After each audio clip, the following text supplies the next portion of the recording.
Hello, hello. So today is day 2 of Moon 2, although I'm going to do an add-on to yesterday's one. So yesterday's one I kind of really lost track of time and then kind of thought I'd done it really well and everything.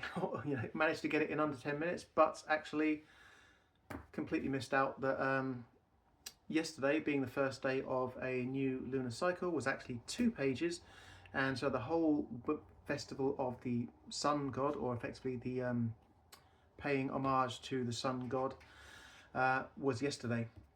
So I'm going to just do a little bit on that, and then I'll do another video in a sec for actual today's day 2, Moon 2. So yesterday had the exercise, which was an exercise which was kind of like the funky chicken, both breath work, etc. But so the sun. So festival of the sun god. The sun god is, well, effectively, so the name of the sun god is Taiyang Xingjun. I'm not sure what Xingjun means, but Taiyang is something that is in TCM, as in it's a location as well. It's so yang is everything on the back, and yin is on the front, generally on the front and the inside. So where the arteries are, the most yin, and where there's most or there's least anything other than sort of bone, muscle, and skin is generally the most yang sort of areas. So all down the back is the bladder channel, and across going the back, going this way across the shoulder girdle is the small intestine channel, and they are both regarded as Tai Yang. Tai Yang in this sense means mostly yang, or most yang. Tai, again, this is without any kind of the tones. It's hard to know if this is exactly what they're actually referring to. But yes, Tai is Tai can be used like also meaning like two, as in TOO. So if someone says hello, how are you? Ni hao, ni hao ma. If you want to say not too bad, you say bu tai hao. Not too bad. Sorry, not too good. Sorry, get my words together. But Tai is also, it can mean as in tai tai, as in like woman, wife, that kind of thing. So without the tones, it's hard to say if that really is it, but obviously we are talking about the sun, so it would make sense that they would say it's mostly yang, because everything in existence always has an element of the opposite. So some things are seen to be perfectly down the middle. In food, like potato is seen to be neutral, carrots are seen to be neutral, that kind of thing. But generally green things that grow towards the sun are seen to be yin, because they're seeking out their yang counterpart, and things that are yang are growing in towards the cold, wet earth, because they seem to be seeking out their yin counterpart. So a couple of exceptions would be things like rosemary and that kind of stuff. Okay, so the sun god Taiyang Xingjun visits the Jade Emperor on this day to discuss plans for the coming year. So the sun god is honoured as the bringer of warm weather, and because the sun shines on good and bad alike, it is the symbol of impartial benevolence. So the sun god's actual birthday is on the 19th day of the third moon, and he is also honoured with a third festival in the future, which is on the 19th day of the 11th moon. And I did kind of scroll forward just to see what that was. And that is the winter moon. So it's they would pay homage to the sun god in a sense of looking for the avoidance of any kind of things like excessive cloud where there's no sun coming in, crops, you still need crops, etc. But also things like lunar eclipses, solar eclipses, sorry, that kind of stuff.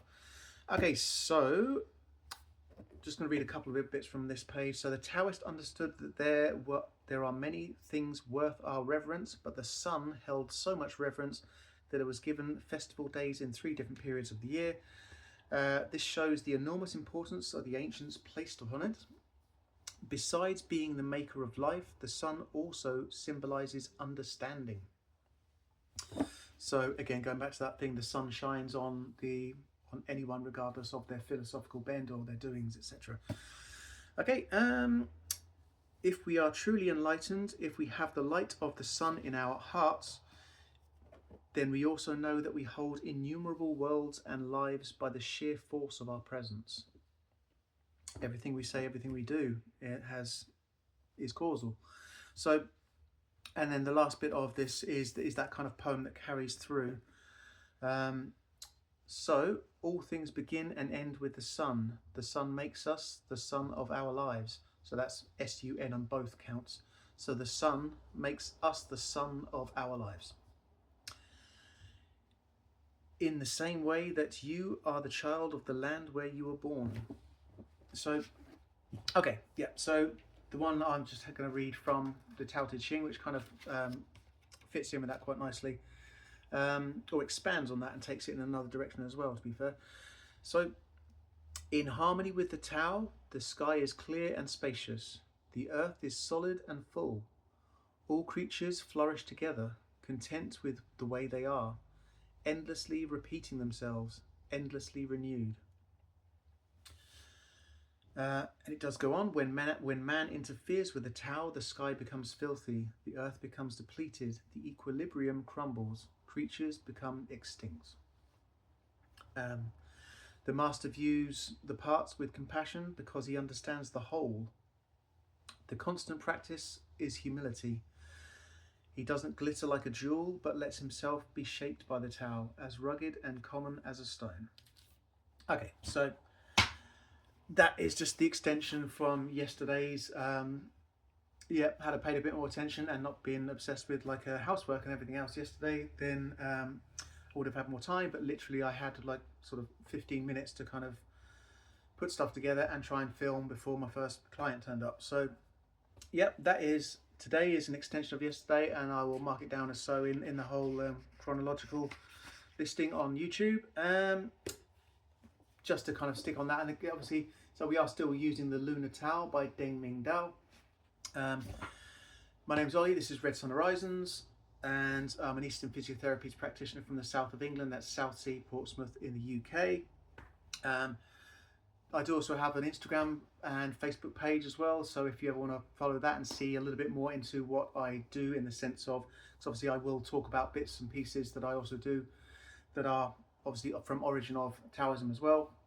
So acupuncture, acupressure, and the Taoist stones, the crystal therapy type sort of Taoist treatments, or TCM treatments, traditional Chinese medicine treatments, and some of the herbology, although I tend to focus more on the Western herbology, purely because Eastern herbology is really expensive. For one, it has to come all the way from about 3-4 different people, so it's someone in China gathers the herbs, someone else then like processes, then it gets shipped, and then it gets import tax, and then it goes to another person who then like weighs and makes everything in the way I do it, which is you get pre-made capsules, which is seen to be Master Tong's favourite or favoured mixtures for specific ailments that are regularly occur in TCM.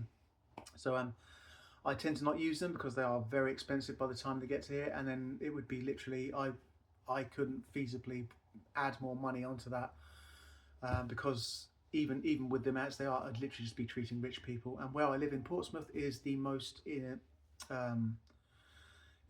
densely populated city in the UK. So there's a lot of college students, there's a lot of unemployment, there's a lot of homelessness, there's, I don't charge huge amounts for what I do. If I was to go to London, I could probably triple my salary, but I do it in relation to where I am, etc. So if you are in Portsmouth or Southsea and you're only watching this, obviously, and you want to kind of like get a better idea of what traditional Chinese medicine is, etc. Obviously, there are other therapists as well, but my Instagram page is also called Red Sun Horizons, as is the Facebook page, and they're easy to find. That is everything for today. I will leave it there, and I will see you again today, effectively.